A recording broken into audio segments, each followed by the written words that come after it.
Hoje o professor dizia uma coisa na aula e me ajudou a rezar bastante, né? Graças a Deus hoje tive aula de João. Não trabalhamos esse texto, mas o professor Cones dizia que o Evangelho não alimente as nossas fantasias, mas as nossas esperanças.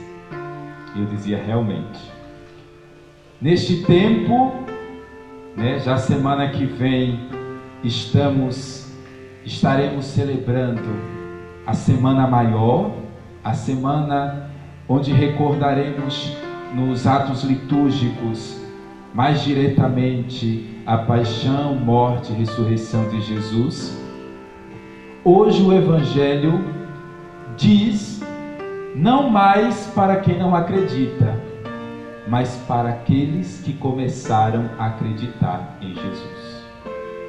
Eu rezei um versículo, 2 na verdade, para tentar dizer alguma coisa sobre o todo do Evangelho. Até anotei, porque vai me servir não só para reflexão com vocês, mas também para as minhas atividades acadêmicas, já que estou trabalhando o Evangelho de João. É interessante notar quando Jesus diz: se permanecerdes em minhas palavras, serei verdadeiramente meus discípulos, e conhecereis a verdade, e a verdade vos tornará livres.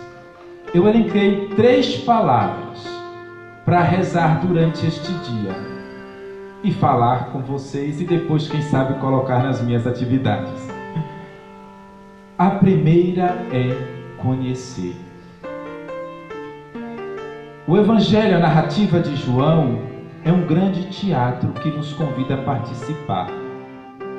Nós vamos ver que depois que Jesus fala isso, ele provoca reações em quem está escutando. E provoca em nós também. Quantas vezes nós dizemos isso no nosso cotidiano? Conhece a verdade, ela vos libertará. Conhece o que é verdadeiro e você vai se livrar de tais coisas.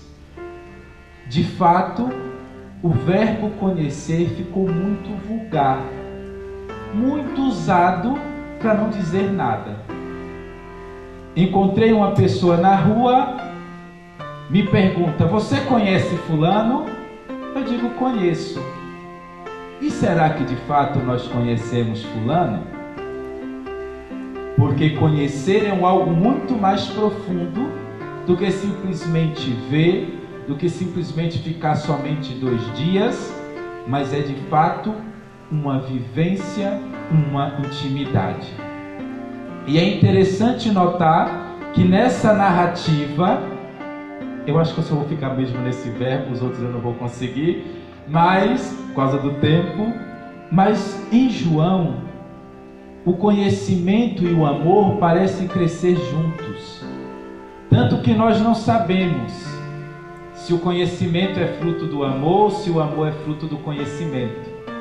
Mas sabemos simplesmente que o conhecimento, nesse caso, é um dom. Não é uma busca, não é um esforço humano para chegar até Deus, mas é Deus que desce ao ser humano. É Deus, porque nós estamos falando não de um homem que se fez Deus, mas de um Deus que se fez homem. Um Deus que nos convida a participar desta nova realidade para nós, não para Deus, porque a gente nunca vai surpreender Deus.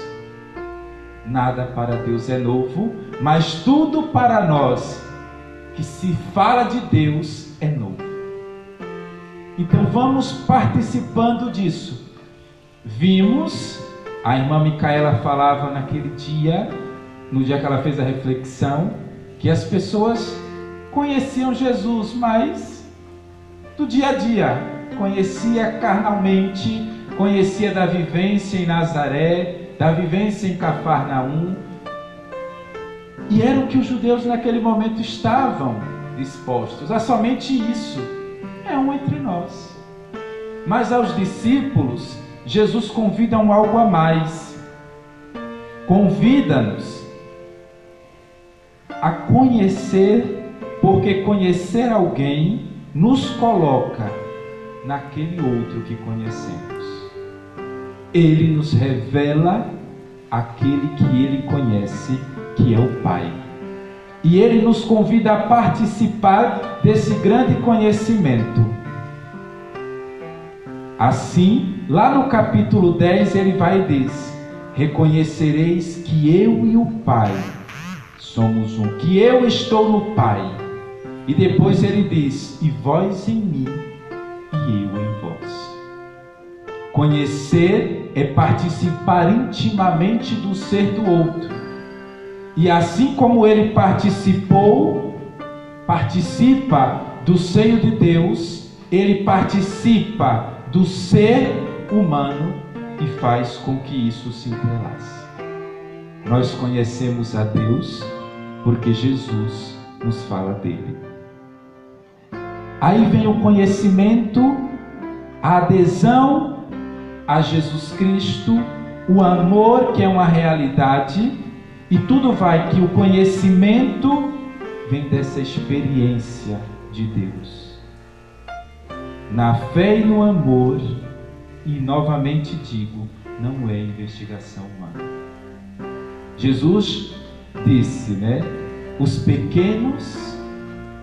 aos pequenos foi dado conhecer o mistério de Deus. Vou correr um pouco para ir até a verdade.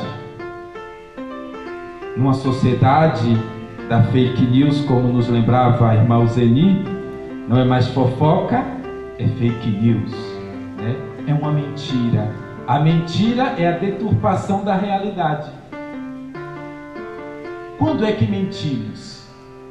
Quando pensamos a verdade e não temos a coragem de dizer o que pensamos, mas manipulamos a nossa palavra, talvez para convencer o outro de alguma coisa, talvez para escondermos alguma coisa que temos vergonha de apresentar.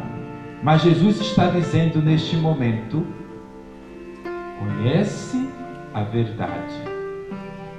E essa verdade não é simplesmente um conjunto de conceitos abstratos da filosofia. Esta verdade é uma pessoa. Esta verdade é uma realidade andando no meio de nós, que é o próprio Jesus Cristo. Ao falar da verdade, os judeus estão lembrando o quê? Da aliança. A fidelidade à aliança.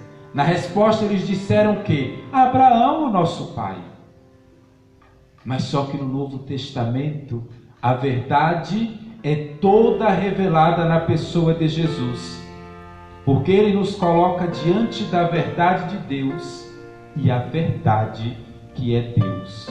E sem essa verdade, somos enganados, somos ignorantes. Por quê? Porque somos pecadores. Santo Agostinho vai dizer que o pecado nos emburrece, porque não nos deixa saber plenamente, conhecer plenamente o projeto de Deus. A verdade que Jesus apresenta é alguma coisa que pode ser conhecida e que liberta. No primeiro capítulo, os discípulos de João disseram: Mestre, onde moras? Ele disse: vinde e vede. Então nós podemos sim conviver com essa verdade. E ele que ouviu a verdade do Pai, revela para nós. Ele dá testemunho da verdade. E na oração de Jesus, na oração sacerdotal, ele disse algo muito bonito: consagro-os na verdade, a tua palavra é a verdade. E eu me consagro por eles, a fim de que também eles sejam consagrados na verdade. Somos consagrados na mensagem do próprio Deus ao mundo, Jesus de Nazaré. Basta que aprendamos a conviver com Ele. E digo logo, não é fácil. Cada vez que vamos convivendo com Ele, vamos percebendo que se nós queremos permanecer com tudo aquilo que temos, Ele não fica conosco. Mas se nós nos dispormos a realizar o projeto de Deus na nossa vida e redescobrirmos a imagem de Deus em nós, Ele fica conosco. A patrona deste Carmelo diz uma coisa muito bonita nas suas obras, que a oração nos ajuda a encontrar o caminho para realizar a nossa vocação, que é participar da vida divina. Para isso fomos convidados e essa é a verdade. Tanto que a beleza do que ele diz em João 14,6: Ego em mim é a aletheia, eu sou a verdade. E lá, ainda na literatura joanina, ele nos pede que essa verdade seja revelada nas nossas obras. Não somos filhos do pai da mentira. Se fôssemos ler até o versículo 44, ele estaria dizendo: o diabo não se abre à verdade, ele é mentiroso, ele é enganador. Desde lá do Gênesis, nós sabemos o que é que ele costuma fazer: enganar-nos. E o último, para terminar, é a liberdade. Tocou na ferida do judeu. Somos livres, não somos escravos. E isso o leva à experiência exodal. Nós fomos resgatados por Deus lá da terra do Egito. Fomos resgatados por Deus providencialmente da Babilônia. E ainda esperamos que Ele venha nos resgatar. No tempo de Jesus, estamos no tempo da apocalíptica judaica. O Messias vai chegar. O Messias vai chegar. E o Messias chegou para libertar-nos. Mas não mais do Império Romano, não mais do Império Egípcio, não mais da Babilônia, mas do pecado. E Jesus está nos preparando aqui para olhar a cruz, para contemplar a glória de Deus na cruz. Porque se nós não assumirmos e vivermos a sua palavra, nós vamos fugir da cruz, nós vamos fugir diante da cruz e vamos perder a oportunidade de ver a ação amorosa e gloriosa de Deus na cruz. Assim fizeram os jovens. Vamos ser fiéis. Se Ele quiser tirar a gente do fogo, Ele vai tirar a gente do fogo. Se quer jogar lá, joga, mas eu não vou abandonar. São pessoas que trazem a verdade. São pessoas que têm a fé verdadeiramente em Jesus. E o texto nos disse: quando foram jogados lá dentro, começou o culto, porque eles começavam a louvar, e imediatamente desce o anjo. Deus intervém na história. Na cruz, morreu Jesus, imediatamente ressuscita, diria meu professor Vitório. Morte e ressurreição acontecem da mesma forma, no mesmo momento, desculpe. Na intervenção direta de Deus na história, Jesus é o nosso Goel. E a nossa libertação é fruto desse acontecimento. E libertados, somos tomados por uma confiança ousada. E termino aqui. Essa confiança ousada que se chama parresia. Falar abertamente. É dizer neste tempo abertamente a verdade. E como vamos dizer? Com nossas vidas, com nosso apostolado, com nossa intimidade, com nossa experiência, com nossa abertura, com nossa paciência.